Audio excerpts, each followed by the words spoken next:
నమస్కారం వార్తలకు స్వాగతం. ముందుగా ముఖ్యాంశాలు. దేశంలో టెక్స్టైల్ రంగం అభివృద్ధికి కేంద్రం అనేక చర్యలు తీసుకుంటుందని కేంద్ర ఈశాన్య రాష్ట్రాల అభివృద్ధి శాఖ సహకార శాఖ సహాయ మంత్రి బిఎల్ వర్మ స్పష్టం. విజయవాడలో మహిళలకు వైఎస్సార్ ఆసరా వేడుకలు ఎమ్మెల్యే మల్లాది విష్ణు.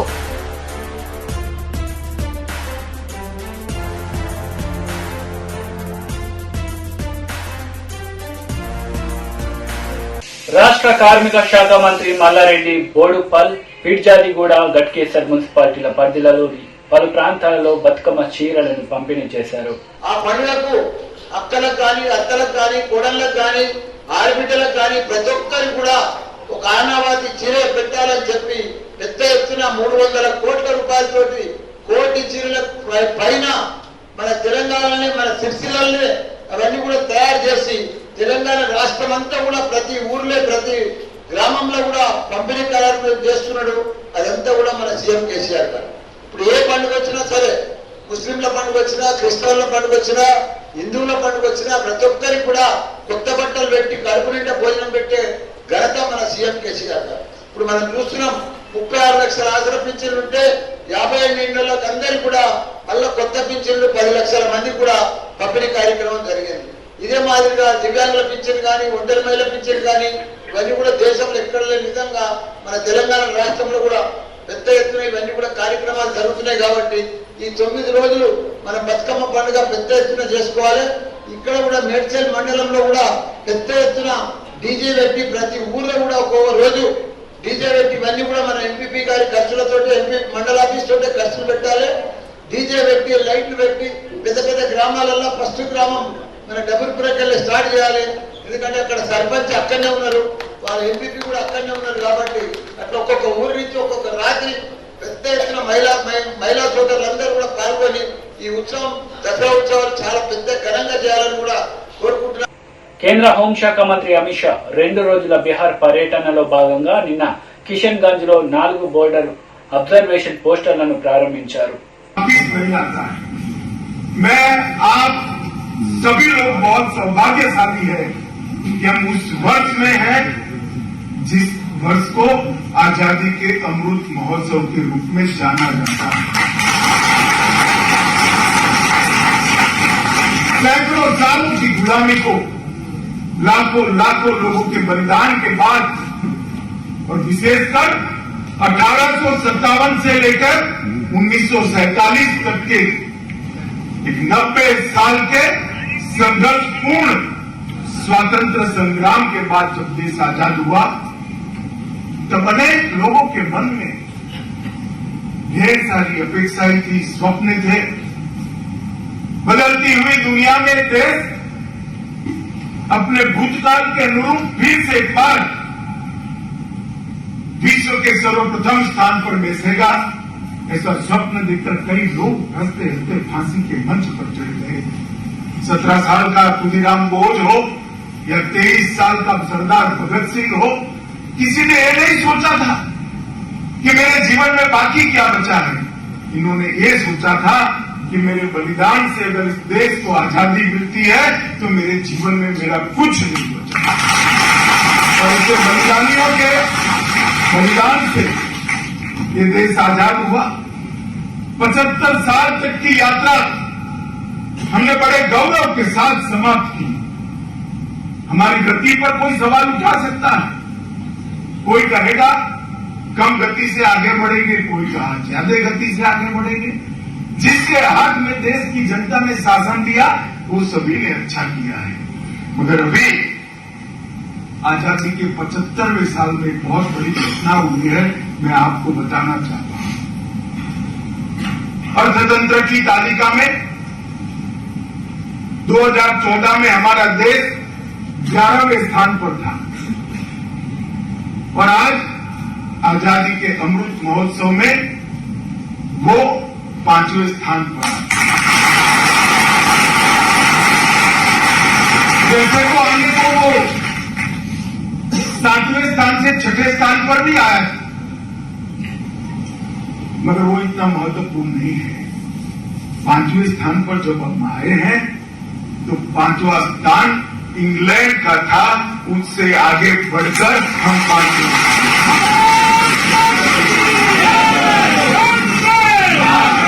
कोई सोच शराबा करे बगैर आज हमने पूरी दुनिया को बताया है कि 75 साल में हमने हमारे पुरुषार्थ से, हमारे धैर्य से, हमारे सही मार्ग से आपसे आगे निकलकर हमने बताया कि जो कहते थे कि अगर अंग्रेज चला जाएगा तो देश बिखर जाएगा, वो अंग्रेजों के देश से आगे बढ़कर आज हिंदुस्तान ने आजादी को सार्थक करने का काम किया है। जब कैबिनेट में प्रस्ताव रखा प्रधानमंत्री जी ने, मैं वो सौभाग्यशाली लोगों में से हूं जो वहां उपस्थित थे। उन्होंने आजादी के अमृत महोत्सव बनाने के लिए 3 लक्ष्य रखे थे कि क्यों मनाना है। एक तो अभी हमने बिहार के स्वतंत्र सेनानियों का, उनके परिजनों का सम्मान किया। हमारे स्वतंत्र संग्राम के कई जाने अनजाने महान योद्धाओं को आज की पीढ़ी नहीं जानती। जब तक आज की पीढ़ी उनको नहीं जानेगी, उसके जीवन में क्या करना है उसका उद्देश्य स्पष्ट नहीं होगा। ये 17 साल के खुदीराम बोस ने गीता लेकर हाथ में फांसी के फंदे पर चढ़ा, उसने नहीं सोचा था कि मुझे एक अच्छी नौकरी मिल जाएगी, मैं बहुत बड़ा व्यापारी बन जाऊंगा, मैं अच्छे से प्लेसमेंट करा लूंगा। तभी नहीं सोचा। 23 साल के सरदार भगत सिंह वहां से भागने की सारी संभावनाएं उपलब्ध होने की जगह इसीलिए सरेंडर किए कि मेरे फांसी पर चढ़ने से देश में चेतना जागृत होगी जो अंग्रेजों को निकाल बाहर कर। जब तक इतिहास को देश का युवा नहीं जानता, और ऐसे अनेक पात्र है हमारे। मैंने अभी दसम गुरु का और उनके साहबजादों का नाम दिया, माता गुजरी का नाम दिया। ये बिहार की भूमि पर ही वीर बाबू कुंवर सिंह थे। सन 57 की क्रांति में 7 बार अंग्रेजों को हराने वाला 85 साल का वो बुरा पराक्रमी थे। जब गंगा पार करते हुए इसके हाथ में गोली लग गई, अपने दाहिने हाथ से बाया हाथ काट दिया कि अब एक निकम्मा हो गया मेरा हाथ, भारत माता के काम में नहीं आएगा, और लड़ता रहा और अंतिम सांस तक देश को आजाद कराने का प्रयास किया। इस प्रकार से अनेक वीरों ने अपनी कुर्बानियां देकर इस देश को आजाद करने के लिए प्रयास किया था। वो इसलिए किया था कि हमारा जो भव्य भूतकाल है, पूरी दुनिया इस देश को सोने की चिड़िया के नाम से जानती थी। तक्षशिला, विक्रमादित्य और नालंदा में विश्व भर के लोग मेडिकल साइंस, इंजीनियरिंग की तकनीक, वेद, उपनिषद और विश्व भर की भाषाओं का व्याकरण पढ़ने के लिए आते थे। शिक्षा में भी हम अद्भुत थे, व्यापार में बहुत आगे थे, समृद्धि में पूरा देश हमारा, दुनिया हमारा लोहा मानता था। वो स्थान पर पहुंचाने के लिए देश को उन्होंने अपना बलिदान दिया था। और वो जब तक आज का युवा नहीं जानता, वो अपने जीवन के लक्ष्य तय करने में गलती कर देगा। इसलिए मोदी जी ने तय किया है कि आजादी के अमृत महोत्सव को पूरे स्वतंत्रता सेनानियों को, आज के युवाओं को समझाने के लिए, और हमारा जीवन हमारे लिए तो है ही। आपका विकास होगा तभी देश का विकास होगा। आपके विकास के बगैर देश का विकास संभव नहीं। मगर क्या साथ में हम कुछ ऐसा कर सकते हैं जिससे देश को महान बनाने की ये प्रक्रिया में और तेजी आए, और गति आए। और जब देश महान बनता है तो हम सब महान बनते हैं, क्योंकि भारत महान बनता है तो भारतीय महान। तो एक उद्देश्य तो यह था कि आजादी के अमृत महोत्सव को इस देश का युवा इस मौके पर हमारे स्वतंत्र सेनानी को जाने। दूसरा ये था कि 75 साल में हमने जो किया है उसका हम महिमा मंडन करें, गौरव गान करें और इसके लिए जिन जिन ने योगदान दिया है उस सबको हम याद करें। हम जब यहाँ आजाद हुए सुई नहीं बनाते थे, मंगल ग्रह तक यान भेजने का वाला भारत बन चुका है। దేశంలో టెక్స్టైల్ రంగం అభివృద్ధికి కేంద్రం అనేక చర్యలు తీసుకుంటుందని కేంద్ర ఈశాన్య రాష్ట్రాల అభివృద్ధి శాఖ సహకార శాఖ సహాయక మంత్రి బిఎల్ వర్మ అన్నారు. क्या क्या लोगों ने वायदे किए थे और क्या क्या हमारी योजनाएं हैं, ये भी मंच से चर्चा हुई। तब मैं कहना चाहता हूं, ये टेक्सटाइल की सोसाइटी जिन्होंने टेक्सटाइल के क्षेत्र में यहां पर अपने को बहुत आगे करने का काम किया है, ये सहकारिता मंत्रालय जिसे कोऑपरेटिव मंत्रालय कहते हैं, ये कोऑपरेटिव मिनिस्ट्री भारत सरकार में माननीय प्रधानमंत्री मोदी जी ने इसकी जरूरत को समझकर बनाने का काम किया और ये मंत्रालय भारत सरकार के सबसे शक्तिशाली मिनिस्टर, ताकतवर मिनिस्टर अमित भाई साहब को दिया। अमित भाई साहब पर दो मंत्रालय है, होम है और कॉर्पोरेटिव। మహిళల ఆర్థిక అభివృద్ధికి ముఖ్యమంత్రి జగన్మోహన్ రెడ్డి ఎనలేని కృషి చేస్తున్నారని శాసన మండలి సభ్యులు తోట త్రిమూర్తులు పేర్కొన్నారు. 3వ విడత వైఎస్ఆర్ చేయూత పథకంలో భాగంగా సీతారామ కమ్యూనిటీ హాల్లో చెక్కుల పంపిణీ కార్యక్రమం చేశారు. నా నమస్కారాలు తెలుపుకుంటూ, నిజంగా ఈరోజు ఒక పండుగ దినం అని చెప్పుకోవచ్చు. ఎందుకంటే ఏ పథకం ఒకటి ఇప్పటికి మండపేట పట్టణంలో 2 విడతల కింద ఇప్పటి వరకు మనకి పడిన సంఖ్య అయితే 2,248 1,50,000 ఆల్రెడీ పడి ఉంది. అలాగే కొత్తగా ఇప్పుడు 290 మందికి ఇప్పుడు కొత్త పెన్షన్లు వస్తున్నాయి. మొత్తంగా 2,538కి గాను 4,75,87,500 రూపాయలు మన ఖాతాలో జరగడం జరిగింది. 4 విడతల్లో కనుక చూసుకుంటే 75,000 చెప్పిన మహిళలందరి ఖాతాల్లో కూడా పడడం జరుగుతుంది. బటన్ నొక్కగానే జగన్మోహన్ రెడ్డి గారు మన మహిళలకు ఎంత కూడా కలుపుకుంటే మిగిలిన 6 పథకాలు అంటే ఇళ్ల పట్టాలు, ఇళ్ల నిర్మాణాలు, సంపూర్ణ పోషణం, గోడు ముద్ద, విద్యాకాలుక, జగనన్న తోడు అనే ఈ 6 పథకాలు కూడా నాన్ డివిడి పథకాలు కూడా కలుపుకుంటే జగన్మోహన్ రెడ్డి గారు కుప్పం నియోజకవర్గంలో ప్రారంభించడం జరిగింది. దానికి అనుకూలంగా ఈరోజు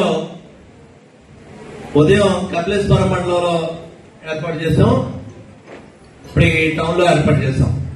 మరి ఈ కార్యక్రమానికి వచ్చినటువంటి పెద్దలు పట్టాభి గారు, మరి మున్సిపల్ చైర్పర్సన్ గారు రాణి గారు, అదేవిధంగా రాజబాబు గారు, ఇతరులు గారు, మరి వైస్ చైర్మన్ గణేష్ గారు పేదవాళ్ళ కోసం ప్రజల కోసం పనిచేస్తుంటాయి. ఆ పనిచేసేటువంటి ప్రభుత్వాలు ఓట్ల కోసం పనిచేస్తున్నాయా లేకపోతే నిజాయితీగా పేదవాళ్ళ కోసం పనిచేస్తున్నాయా అనేటువంటిది మాత్రం మీరు అందరూ గమనించవలసినటువంటి అవసరం ఉంది ప్రజలకి. ఎందుకంటే కేవలం 5 సంవత్సరాల ముందు 2014లో హామీలు ఇచ్చి ఆ హామీలు అమలు పరిచింది 2018 తర్వాత మాత్రమే అమలు జరిపారు తప్పితే, ఒక 6 నెలలు సంవత్సర కాలం ఉందన్నగా అమలు జరిపారు తప్పితే ముందు నుంచి అమలు జరపలేదు. అదేవిధంగా జగన్మోహన్ రెడ్డి గారు కూడా హామీలు ఇచ్చాడు,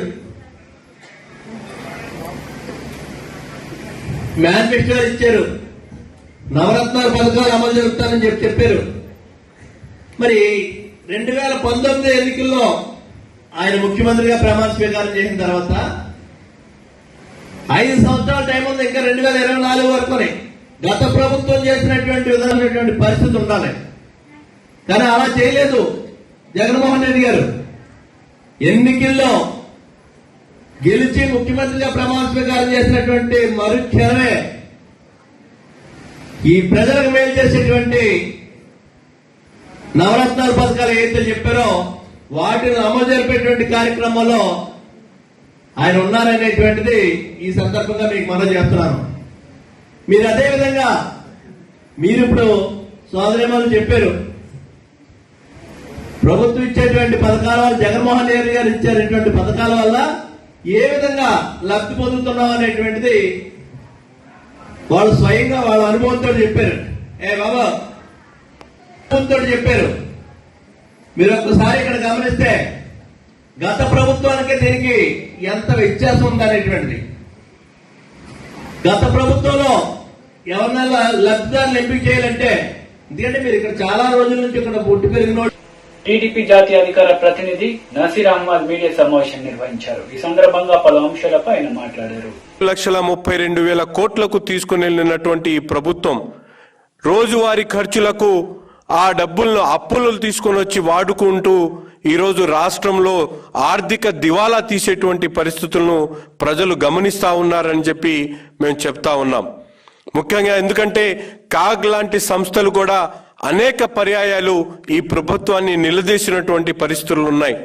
ముఖ్యంగా 6,32,000 కోట్ల రూపాయలు అప్పుగా చేసినటువంటి ఈ ప్రభుత్వం ఎక్కడ కూడా ప్రజా అవసరాలకు గాని ప్రజలకు ఆర్థికంగా వెసులుబాటు కల్పించేటువంటి కార్యక్రమాలకు పెట్టకుండా కేవలం రోజువారీ ఖర్చుల కోసం 1,000 కోట్ల రూపాయల అప్పులు తీసుకొని వచ్చి ఈ రాష్ట్రాన్ని అధోగతి పాలు చేస్తున్నటువంటి తీరును రాష్ట్రంలో ఉన్నటువంటి మారుమూల వ్యక్తి కూడా ఈరోజు ఆలోచించేటువంటి పరిస్థితి కనిపిస్తా ఉన్నాయి. సగటున ప్రతి వ్యక్తి మీద కూడా దాదాపు 70 నుంచి 80 వేల రూపాయలు పుట్టబోయేటువంటి ఏదైతే బిడ్డ ఉన్నాడో ఆ బిడ్డ మీద కూడా 80 వేల రూపాయల అప్పు ఈరోజు ఈ రాష్ట్ర ప్రభుత్వం మోపుతున్నటువంటి పరిస్థితులు కనిపిస్తా ఉన్నాయి. ముఖ్యంగా మనం అందరం కూడా చూసుకుంటే రాష్ట్రంలో ఏదైనా ఆర్థికంగా ఏదైనా అభివృద్ధి సాధిస్తా ఉన్నామా అని చెప్పి ఒక్కసారి గణాంకాలను లెక్కలు చూస్తా ఉంటే చాలా విచిత్రంగా ఉంది. ఎందుకంటే మనందరం కూడా చూస్తా ఉన్నాం రాష్ట్రంలో ఆర్థిక పరిస్థితులు ఏదైతే స్థిరతలతో స్థూల ఆదాయాన్ని ఒక్కసారి గమనిస్తే 2017 నుంచి 2022-21 ఆర్థిక సంవత్సరం వరకు ఒక్కసారి గమనిస్తే రాష్ట్ర స్థూల ఆదాయం ఈ ప్రభుత్వం మాటలు చెప్తా ఉంది. ఎందుకంటే బుగ్గన గారి బొంకు మాటలు ఎలా ఉన్నాయంటే 11.06% అభివృద్ధి ఉందని చెప్పి చెప్తున్నటువంటి మాటలు ఒక పక్కన ఉంటే నిజంగా గణాంకాలు చూస్తే విచిత్రంగా ఇవి దాదాపు 8% వరకు కూడా చేరలేనటువంటి పరిస్థితులు ఈరోజు రాష్ట్రంలో స్థూల ఆదాయ పరిస్థితులు ఉన్నాయి. ఒక పక్కన అప్పులేమో పెరిగిపోతా ఉన్నాయి, ఒక పక్కన స్థూల ఆదాయం తగ్గిపోతా ఉంది. ఈ ప్రభుత్వం మాటలు ఎలా ఉన్నాయంటే 2019-20 2020-21 సంవత్సరానికి సంబంధించి ఆర్థికంగా ఆక్వా గాని చేపలు గాని ఏదైతే ఎగుమతులు ఉన్నాయో దాదాపు 40% పెరిగినాయని, రాష్ట్రానికి వ్యాపారం విపరీతంగా పెరిగిపోయిందని చెప్పి గణాంకాలు చెప్తున్నటువంటి ఈ ఆర్థిక మంత్రి బుగ్గన గారు, నేను అడుగుతా ఉన్నాను, కరోనా మహమ్మారిలో దేశంలో ఆక్వా రంగం పూర్తిగా దెబ్బతినిపోయి ఆక్వా రైతులందరూ కూడా రోడ్ల మీద పడేటువంటి పరిస్థితులు ఉన్నప్పుడు ఈ రాష్ట్రంలో ఎక్కడ మీకు 40% అభివృద్ధి సాధించారని చెప్పి నేను బుగ్గన గారిని సూటిగా అడుగుతా ఉన్నాను. అయ్యే బుగ్గన గారి ఏదైతే బోకు మాటలు ఉన్నాయో ఆ బోకు మాటలతో రాష్ట్ర శాసనసభలో ఈ ముఖ్యమంత్రి మాట్లాడడం చాలా విచిత్రంగా కనిపిస్తా ఉంది. ఇంకో పక్కన ఏదైతే అప్పులున్నాయో రాష్ట్రంలో ఎప్పుడు లేనటువంటి విధంగా ఏదైతే నికరంగా అప్పులు చేయడంతో పాటు గ్యారంటీ లేనిటువంటి అప్పులు గతంలో 9-10 వేల కోట్లు ఉన్నటువంటి గ్యారంటీ లేని అప్పులు ఈరోజు దాదాపు 70,000 కోట్ల రూపాయల గ్యారంటీ లేని అప్పులు తీసుకున్నటువంటి దౌర్భాగ్య పరిస్థితిలో ఈరోజు రాష్ట్రంలో ఆర్థిక పరిస్థితి ముందుకు సాగుతా ఉంది. ఒక పక్కన సామాన్యుడు రోజువారీ కూలీ చేసుకునేటువంటి వ్యక్తి గాని సామాన్యంగా తన జీవనాన్ని గడుపుకోవడానికి ఎన్ని రకాల ఇబ్బందులు పడుతున్నటువంటి పరిస్థితులు ప్రజలందరూ కూడా గమనిస్తా ఉన్నారు. ఒక చిన్న విజయవాడ సెంట్రల్ నియోజకవర్గం వైఎస్ఆర్ ఆసరా పథకం కార్యక్రమాన్ని MLA Malladi Vishnu, deputy mayor Sailaja, 36వ డివిజన్ కార్పొరేటర్ శిరీష ఈ కార్యక్రమాన్ని ప్రారంభించారు.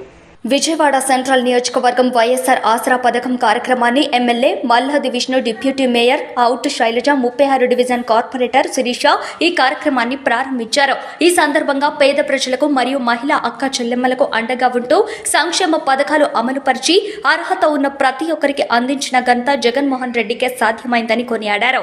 ఈ కార్యక్రమంలో ప్రజా ప్రతినిధులు, వైఎస్ఆర్ పార్టీ నాయకులు, కార్యకర్తలు, మహిళలు పాల్గొన్నారు. ఎందుకంటే ఈ చేనేత పథకం వచ్చినప్పుడు మేము ఫస్ట్ సారి, రెండోసారి, మూడోసారి మరి మాకు ఎంతగానో మేము అంటే చేతులు రెక్కల కష్టం మీద మేము బ్రతుకుతున్న వాళ్ళము. మాకు ఏ ఆస్తి అంతస్తులు ఏమీ లేని వాళ్ళం. అయితే మాకు మరి ఈ చేనేత మాకు చాలా మరి ఆశ్రయంగాను, ఆదరణగాను మాకు చాలా మరి ఆశించిందండి. మరి ఈ చేనేత పథకం పెట్టి ఇలాగా మహిళలందరికీ కూడా ఎంతో ఆయన మరి జగన్మోహన్ రెడ్డి గారు చేస్తున్న ఈ యొక్క కార్యక్రమాలు కూడా ఆయనకి మరి హృదయపూర్వకమైన వందనాలు చెల్లించుకుంటున్నారండి.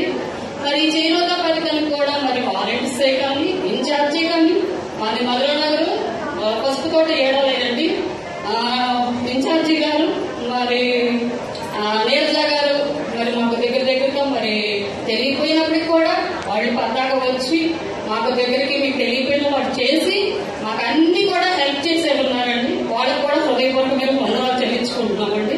కొంచెం మీ సైడ్ నుంచి కూడా మీరు కూడా అడగాల్సినటువంటి బాధ్యత మీ అందరినీ కూడా ఉన్నది అని చెప్పి సాధారణంగా నేను మనం చేస్తాను. ఎందుకంటే ఏ రాష్ట్రంలో కూడా లేనటువంటి మంచి పరిపాలన ఉంది, అవినీతి లేనటువంటి పరిపాలన ఉంది, మధ్యవర్తులకు అవకాశం లేనటువంటి పరిపాలనని అందిస్తున్నటువంటి ముఖ్యమంత్రి వైఎస్ జగన్మోహన్ రెడ్డి గారు అని చెప్పిన సందర్భంగా నేను చెప్తాను. చూస్తా ఉన్నాం మేము ఈరోజు విదేశాల నుంచి కానీ లేకపోతే ఇతర రాష్ట్రాల నుంచి కానీ అందరూ వచ్చి ఈరోజు ఈ చేయూత కార్యక్రమాన్ని పక్కన ఉన్నటువంటి రాష్ట్రాలు కానీ, నీతి ఆయోగ్ కానీ, వరల్డ్ బ్యాంక్ కానీ, లేకపోతే ఆర్థిక వేత్తలు కానీ అందరూ కూడా పొగిడినటువంటి కార్యక్రమం ఏదంటే ఈ చేయూత కార్యక్రమం అని చెప్పి మనం చేసుకుంటాం. ఎందుకంటే ఆసరాగా, చేయూతగా నీ కుటుంబాన్ని నువ్వు పోషించుకునే విధంగా, నీ కాళ్ళ మీద నువ్వు నిలబడే విధంగా ఒకేసారి ఒకే కార్యక్రమంలో 25 లక్షల మందికి మేలు చేకూర్చేటటువంటి కార్యక్రమం గతంలోనూ లేదు, భవిష్యత్తులో కూడా జగన్మోహన్ రెడ్డి గారి నాయకత్వంలో తప్ప ఇంకా ఎవరు కూడా చేసేటటువంటి కార్యక్రమం కాదు అని చెప్పినటువంటి సందర్భంగా ఒక వ్యక్తి గొప్ప వెళ్ళి అక్కడ డబ్బులు వేయాలి అని చెప్పి ఈ కార్యక్రమానికి శ్రీకారం చుడితే ఈ రాష్ట్రంలో ఉన్నటువంటి 175 నియోజకవర్గాల్లో ఉన్నటువంటి 26 లక్షల మంది అక్కచెల్లెలకి ఏకంగా ఒకేసారి లబ్ధి చేయాలి. వార్తలు ముగించే ముందు ముఖ్యాంశాలు మరోసారి. దేశంలో టెక్స్టైల్ రంగం అభివృద్ధికి కేంద్రం అనేక చర్యలు తీసుకుంటుందని కేంద్ర ఈశాన్య రాష్ట్రాల అభివృద్ధి శాఖ, సహకార శాఖ సహాయ మంత్రి బిఎల్ వర్మ స్పష్టం. విజయవాడలో మహిళలకు వైఎస్ఆర్ ఆసరా వేడుకలు, ఎమ్మెల్యే మల్లాది విష్ణు.